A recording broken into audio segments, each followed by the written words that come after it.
Please welcome to stand my good friend, Chief Economist of Zions Bank, Robert Spendlove.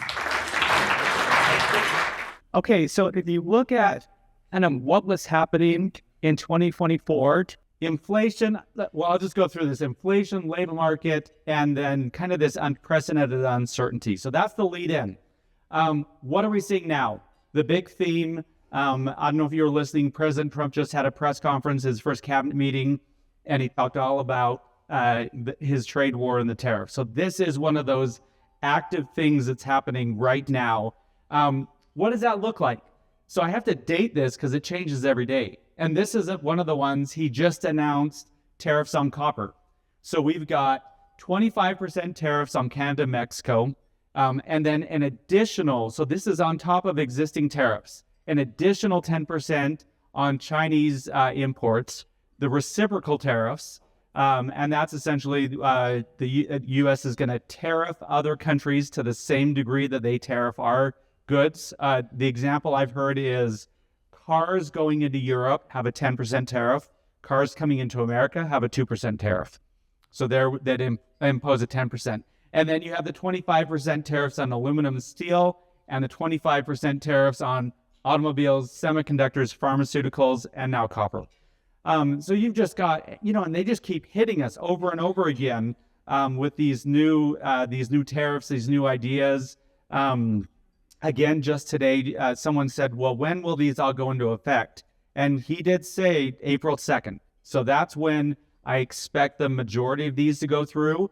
And so there's these, but we don't know what else is going to be announced. We don't know what's going to be negotiated away. If you just think about Canada and Mexico, so far, and he even talked about this, he said he's willing to negotiate those away. But they have to get fentanyl to zero, which I don't know if that's possible to do in 3 weeks, right? And so, but these are all negotiation tactics, but then some of them, they are going to actually push through. So, why? Why are they doing all this? Why are they causing this upheaval? So I found this. Okay, so what I'm going to do, I've done this a couple times.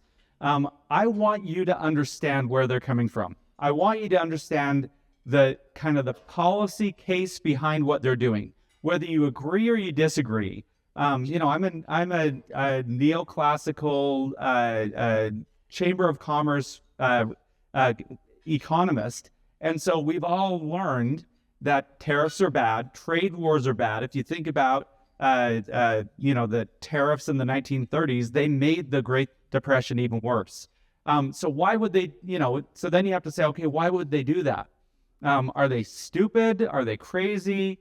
And that's what you kind of hear. So I'm going to make the case. So you're going to hear, now I'm not necessarily advocating it, but I want you to understand where they're from. So this is a paper that was written in November, so it's brand new. And this is one of the top economic advisors to the administration. And look at that title: Restructure Global Trading System. That is the goal. Their goal is to restructure global trading system. They're seeing these big generational trends that they feel that they have to dramatically reverse. So what are some of those trends?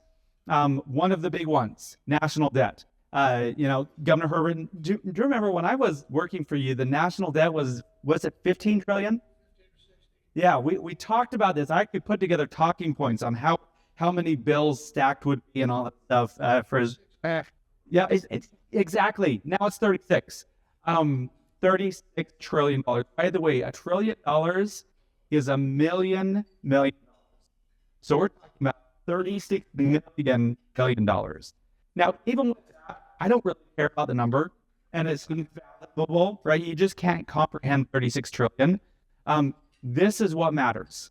And this is the national debt as a share of gross domestic product. And that's really, so if you think about your household, this is your debt to income ratio, right? And what's a debt to income ratio where you can maintain your household? You can always have some debt, but you don't want that ratio to get too high. Our highest before now was World War II. See that spike in the 20s. But as soon as World War II was over, we got rid of that debt as fast as we could. Now we're back where we were before, and that debt is forecast to go up dramatically. So what's the level where that debt is unsustainable? I'll tell you, we don't know, but we're testing that right now. We're testing that theory or that estimate of when it becomes unsustainable. If you look at just servicing that debt, so now we're talking about your credit card payment. So we're looking at your credit card payment. That credit card payment for the federal government is now the second largest item in the federal budget.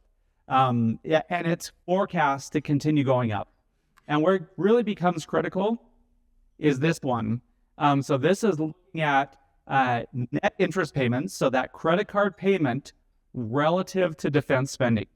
We just crossed this. Wall Street Journal has a great article about this just this week, where historically every country that has crossed this line where they're spending more on debt payment than they are on national security, that's been essentially the trigger when world superpowers stop being world superpowers.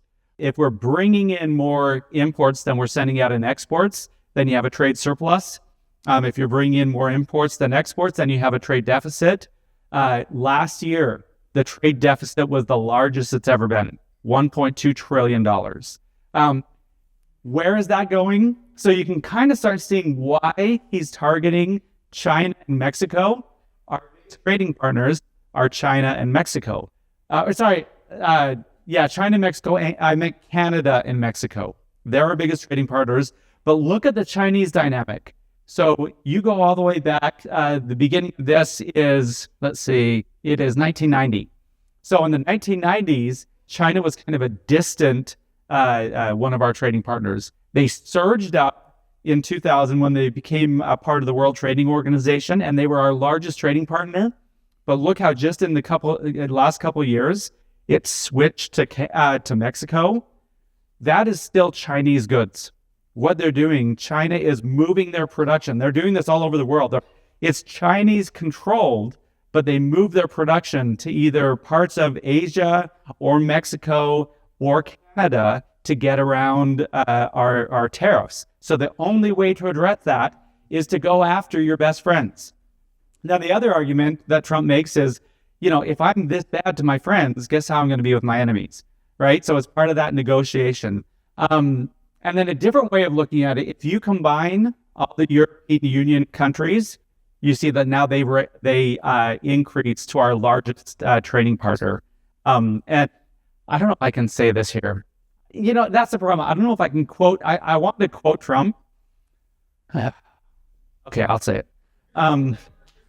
He said, like an hour ago, he said the purpose of the creation of the European Union was to screw America. That's what he said an hour ago. And he repeated it, in fact. So, that's kind of what he's thinking. He's like, all these organizations are trying, and he says, similar things. He says it in a very simplified way, but he says they're abusing us, they're taking advantage of us, they don't care about us. But, that policy is kind of what's behind it. Now, if you look at it a different way, so the red line is imports, the blue line is exports. The Trump administration goal is they don't want to get rid of imports, but they want the red line to match the blue line. If you remember the first Trump administration, he was always beating on the Fed. He was always going after Jerome Powell, saying you need to drop rates. Now, we got our wish. The Fed last year dropped rates. So they went from 5.3% down to 4.3%. So we should all be happy. The rates are now lower. Now, here's the problem. None of you, except for Terry, none of you use this rate. This is only the rate that banks use. It's the overnight interest rate. And no one in the real world actually uses this rate, but it's the only rate that the Fed controls. And so the Fed makes these changes. You hear that the Fed dropped rates, and then you see the opposite. And you're like, I don't know what's going on. And then you have that kind of coupled with the Fed reducing their balance sheet. They've reduced it by about $2 trillion. By the way, the effect of the Fed reducing their balance sheet is it pushes interest rates higher. And so as long as they continue reducing their balance sheet, which they are going to continue doing, it pushes rates higher. And then The big thing is it's not what the Fed has done with that Fed funds rate, it's what the markets expect them to do. So I'm showing you the market forecast of what the Fed was going to do. This was from last summer. So they expected the Fed to continue dropping rates throughout 2025. So remember that Fed funds rate is at 4.3. Markets were expecting them to go another percent lower than it is right now. So like 4 more rate cuts. Let me show you this same forecast today. You see how it's gone flat? Markets have given up on that expectation of more rate cuts. There's, this one actually has 1 rate cut in all of 25. If the Fed is able to cut rates, I think it's probably not till the latter half of the year. And so that's the big change. The big change is going from that to that has dramatically changed that expectation of future interest rates. So that then has an impact on our yield curve. You can see how the Fed pushed that rate way up a year ago, or they had it up high. Now they've pushed down that short-term rate on the left, but markets have done the exact opposite. Longer-term rates, even with the Fed dropping short-term, longer-term rates have actually gone up. We call this a bear steepening, where markets are more cautious because of that expectation of the Fed has changed so much that we've seen longer-term rates going up. Here's just a different way of looking at that. The green line is short-term rates. It's a 3-month interest rate. The black line is the important one. That's the 10-year Treasury. And you see how as soon as, so you see I marked September. September was when the Fed actually started to cut rates, but long-term rates actually went down in anticipation of the Fed dropping rates in September. And then once they actually started dropping the rates, they started to rally. And we've seen the 10-year interest rate going up, or I should say trending up ever since September, because those expectations changed so dramatically. Now, you probably don't even care about that one, but here's the one you care about. Governor, here's the one you care about. 30-year mortgage rates follow almost exactly that 10-year Treasury. There's a very stable, about 2 to 2.5% gap between that 10-year rate and 30-year mortgages. And by the way, now Trump has actually changed. The rate Trump cares about now is not the Fed funds rate, it's the 10-year Treasury. So he's trying to push down this 10-year Treasury. And this is the slide that I wanted to change. As of today, that 10-year Treasury, so I have it labeled at 4.5. Right now it's at 4.25. So it's actually, and I shouldn't say it's working, it's down. There's a lot of explanations why it's down. But the result of that is where 2 weeks ago, the 30-year mortgage rate was at 7. Now it's at about 3.8%. So we are seeing some of that lower pressure on interest rates, because they're so closely tied together. When we look at the labor market, we've been waiting for the labor market to kind of slow down really for all of 24, and it never happened. In the first month, we just got the data for January. We're seeing some slowing where it's about 143,000. To put that in perspective, before the pandemic, 150 was a really good month. So we're right around that kind of sweet spot. There's that unemployment rate again, stalling out right around 4%. You're going to see this in a lot of different slides where usually when you see these trends, the trends continue. So you can see that in past cycles, when the unemployment rate starts going up, it keeps going up. And so that's kind of one of those early triggers that we're going to go into a recession. The unemployment rate is stalled out at 4% for over a year. So it's really kind of, it's got a lot of economists kind of scratching their heads saying, why is it not continuing to go up? Labor force participation, we talked about that, but you'll notice on the far right, it's also kind of stalled out. These are good things, right? We want the unemployment rate to be low. I'd like to see that labor participation go up, but at least it's not going down. But then this is the one that the Fed is worried about. This is our wage growth. We want wage growth to be averaging about 3%. And it has been averaging 3% in the long term. But, the pandemic caused these huge distortions, these labor shortages.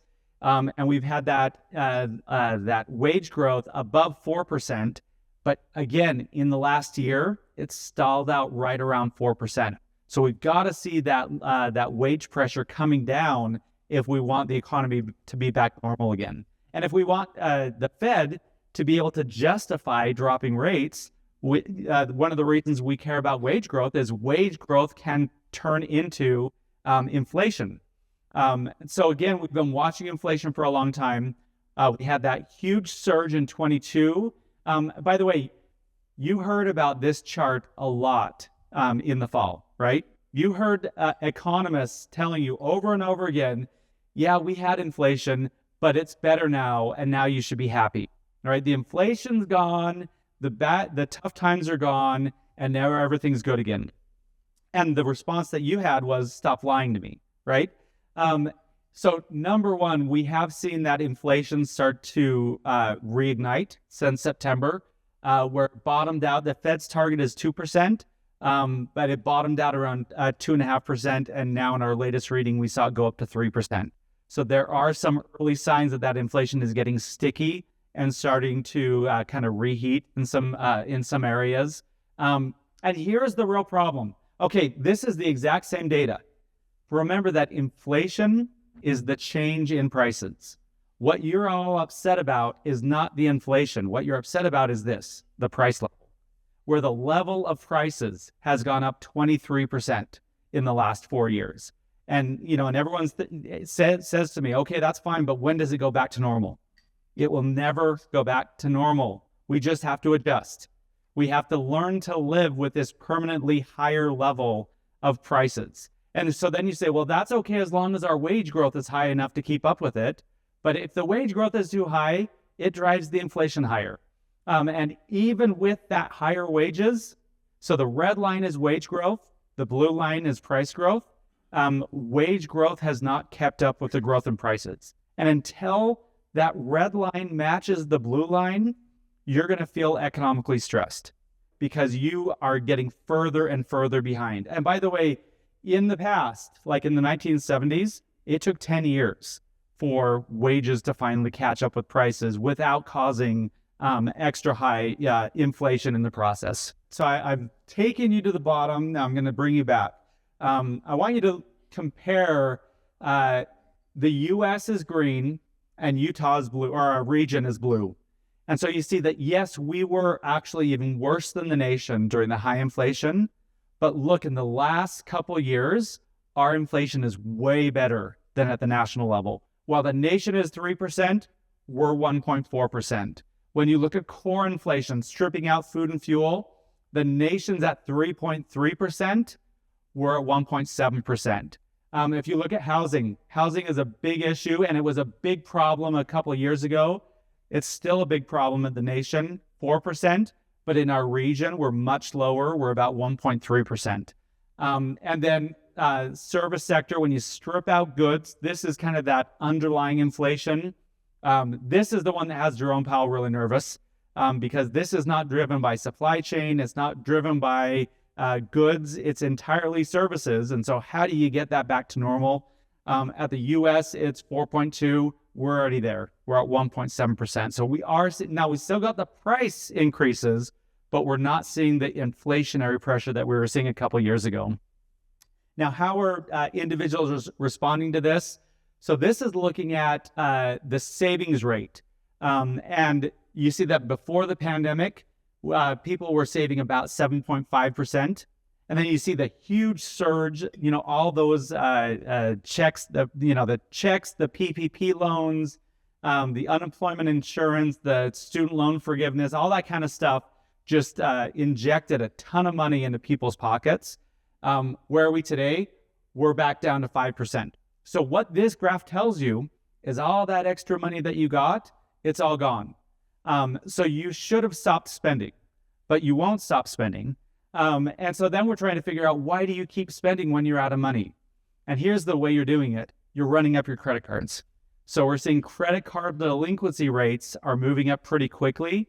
We're up to the highest that we've seen in 12 years. Now, it's important to say it's not as bad as it was, in 2005, 2006, but it's one of those areas that I'm watching really closely, and it could be one of those early indicators of overall consumer stress.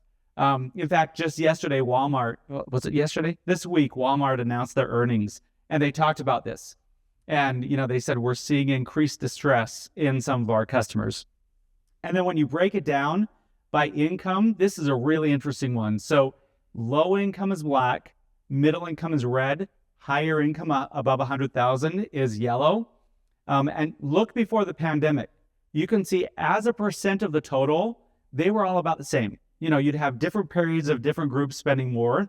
Then look at that big black spike in 21 when all those government subsidies were coming out. The low income went out and they dominated spending. Now they are out of cash, and most of the spending now is higher income. So back to Walmart. Walmart, I don't know if you've been to Walmart recently, they're now catering to higher income because they know that the lower income are out of money. And so they're going after the groups that still have money. But while overall the consumer is doing fine, we are seeing higher distress in those lower income groups. What about our region? Utah continues to be really leading the country in a lot of our different indicators.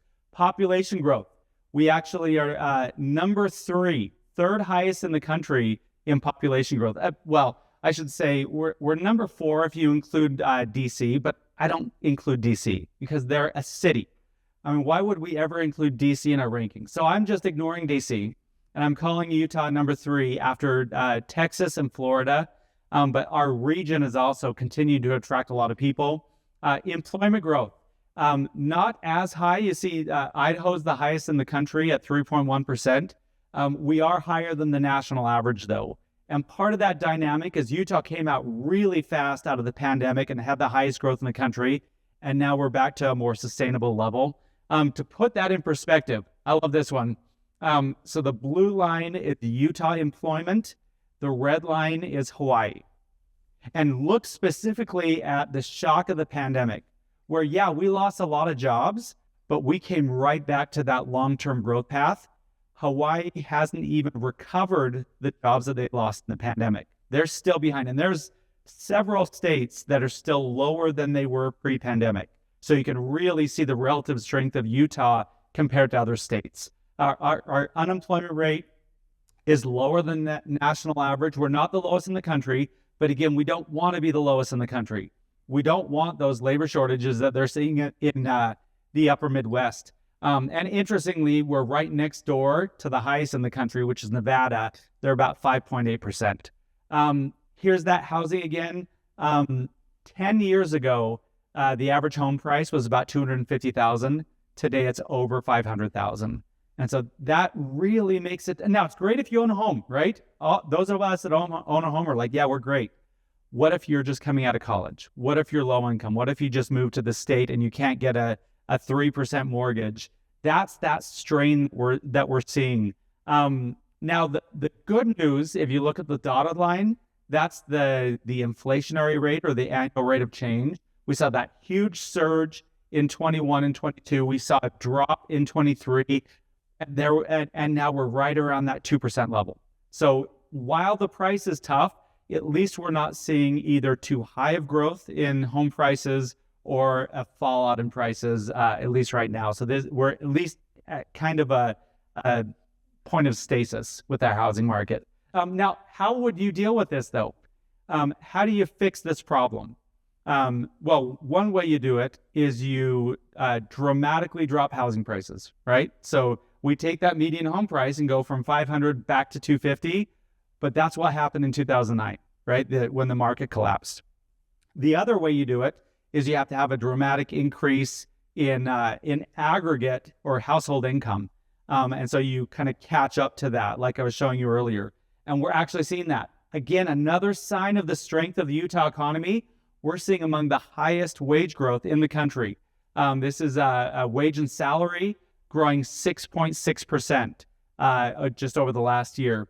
When we look at the Utah median household income, we're now the third highest in the country. We're at over $100,000 per household because of our economic strength and because our economy can catch up with some of these big trends. However, on the other side, our poverty rate is the lowest in the country. So the economic benefits are being felt widely throughout our population, and we're not leaving a lot of people out. Again, right next door, New Mexico is the second highest in the country. And so we have these big disparities among different states. And then our overall economy, the strongest in the country, 4.6% growth in the Utah gross domestic product, really leading the rest of the country. So that shows that our overall economy is responding well. Yes, there is risk. There are some struggles that the nation is facing, but Utah's doing really well. Utah consumer confidence, still not to where we were pre-pandemic, but it's moving up. People are feeling better, and Utah consumers feel better about our economy than at the national level. But then small business optimism is really surging just in the last few months. Yes, there is uncertainty, but and this is you guys, right? This is you. How do you feel about the economy? How do you feel about prospects? Do you understand that there's the uncertainty, there's the chance of things being distorted, but people overall feel pretty good, or at least businesses feel good about prospects right now. So kind of putting it all together, don't count on Fed, right? The Fed is not going to come save the day. They're not going to drop their rates because, and it's good, the labor market is holding up. So one reason the Fed would cut rates is because the labor market slows down or deteriorates. But also we are continuing to see those inflationary pressures, that sticky inflation, and acceleration in other areas. Consumers are responding well. A little bit softer this week than last week. We got retail sales a little bit softer than I'd like to see, but it's still holding up pretty well. But low income getting more distressed. Our big focus for 25, both nationally and locally, international trade, immigration, taxes, debt, deregulation are the things that we're going to see happening a lot over the next few months. With that, thanks so much for, one thing. On the right, I post a lot of updates on my LinkedIn page. I post every few days, so if you want to check out the most current, you can go there. Again, thanks so much for having me.